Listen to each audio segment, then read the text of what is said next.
Train থেকে নেমে আমরা হচ্ছে চাওয়ালাকে খুঁজছিলাম, চাওয়ালা পাইনি আমরা। শেষমেশ কফির দোকানে গেলাম আর দুজনে দুটো কফি নিয়ে নিলাম। আমরা বাঙালি বস, চা কফি যাই খাই না কেন ফটোই তো তুলতে হয়। তা ফটো তুলে খেয়ে দিয়ে এই যাচ্ছে। আর দিদা দাদাও ভয় পাচ্ছিলো, এরকম অনেক দিদারা আছে ভয় পায়। এখন আমরা খেতে যাচ্ছিলাম, কারণ কিছু তো খেতে হবে, খিদে পেয়ে গিয়েছিলো। তাই আমরা এখানটায় খেয়ে দিয়ে বেরিয়ে পড়লাম বেঙ্গল সাফারি। ঢোকাই মাত্র জায়গাটা খুব সুন্দর লেগেছিলো, সত্যি ভাবতে পারিনি যে জায়গাটা এত সুন্দর। এই আর্মিদের বাসে আমি কোনোদিন বসতে পারবো এটাও কোনোদিন ভাবিনি। আর গাড়ি ছাড়ার সঙ্গে সঙ্গে আমরা দেখতে পেয়ে গিয়েছিলাম হাতি, আর তারপরে দেখেছি আমরা বাঘ। এরপরে আমরা দেখতে পেয়েছিলাম হরিণ, দুটো আছে মাত্র এখানটা, আরও ভিতরে আছে।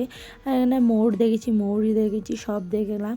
খুব ভালো লাগলো জায়গাটা, সত্যি খুব সুন্দর। তোমরা যদি গ্যাংটক বা সিকিম যেতেও যাও, ওখান থেকে ঘুরে যাবে বেঙ্গল সাফারি, খুব ভালো জায়গা। তারপরে বেরিয়ে পড়লাম গ্যাংটকের উদ্দেশ্যে। এই চলার পথে কত মনের সাথে কত সুখের স্মৃতি যে মাখা।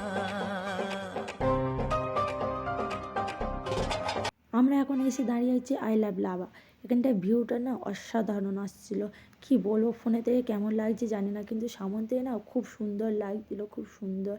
আর আমি একটা জিনিস লক্ষ্য করে দেখেছি, এখন না প্রত্যেক জায়গায় I love Kolkata, I love Darjeeling, মানে যেখানে যাবে সেটা আই লাভ কিছু না কিছু লেখা থাকবে। আর কুকুরটা দেখলে না, ওই কুকুরটা আমাদের ওইদিকে হলে পোষার জন্য সবাই হাঁ করে থাকবে। আর এখানে দেখো রাস্তায় ছুটছে। আর এখানে সবাই ডানাকাটা পরিষ্কার ছিল আর কি। তারপরে ডানাকাটা পরিষ্কার হয়ে গেল, তারপরে চলে গেছিলাম আমরা চা খেতে। চা খেয়ে নিয়ে এই পার্কে গিয়েছিলাম। পার্কে গেলে একজনা 20 টাকা করে টিকিট। আমরা টিকিট কাটিনি, আমরা নিচ থেকে পার্কটা ঘুরেছি, কারণ আমাদের হাতে কম সময় ছিল, গেলে আমরা টিকিটের মতো কিছু মানে ঘুরতে পারতাম না। তারপর আমরা সবাই মিলে হাসছিলাম, আর এখানটা আকাশ ছিল, সিনার ছিল। আমরা সবাই মিলে খুব মজা করেছি এই টিকিট কাটাটা নিয়ে। মজা ঠাট্টা করতে করতে আমরা চলে এসেছি মেন জায়গা গ্যাংটক। উফ, জায়গাটা খুব ভালো লাগছিলো, কিন্তু এতক্ষণ গাড়ি চলার পরে আর ভালো লাগছিলো না। রুম থেকে চেঞ্জ করে নিয়ে এখন বেরিয়ে পড়েছি মেলের উদ্দেশ্যে। মেলে এত হারে ভিড় হয়েছিল, কি বলবো গাইস, ওপরের দিকে বুঝতে পারছো কত ভিড় হয়েছে। আর এখানে পাহাড়ি গান হচ্ছিল। রুমের অবস্থা দেখো, একদিনে এই অবস্থা, তাহলে আর দুদিন থাকবো কি হবে। তো ভিডিওটা এই পর্যন্ত, ভালো লাগলে লাইক কমেন্ট শেয়ার সাবস্ক্রাইব করে দিও। টাটা।